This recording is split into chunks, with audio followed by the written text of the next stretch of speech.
hapa niko katikati ya viwanja vya Mkanada Tegeta.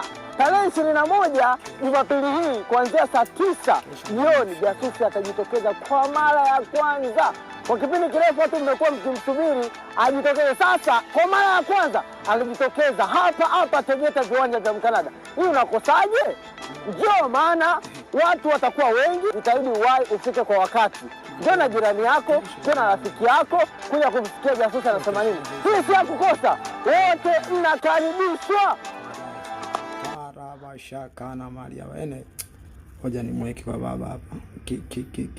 Kuna wakati kukataliwa si roho ya kukataliwa. Kuna wakati roho ya kukataliwa imeyavamia maisha ya mtu, na kuna wakati kukataliwa ni Mungu anakuruhusu wahi mapema kwenye watu wanaokusubiria. Kuna watu watakufukuza mahara, ila ikwambie kuna watu wanakusubiria mahara, kwa sababu bila wewe hawawezi wakaenda. Yusufu kawaendea ndugu zake na anamwambia, brother, nimekuja ngale kuletea chakula hapa vitani. Lakini mimi niliposikia jamaa hili atukana, moyo wangu umeumia sana, kwamba huyu ni nani hata atukane majeshi ya Bwana? Kaka zake akamwambia, bure kabisa, shenzi kabisa. Yaani wewe umetokea kule polini, umekuja hapa ili upeleze vita, ili uende kule uende kutoa umbea kwa wazee kwamba kule bwana wanatukana asubuhi mpaka jioni.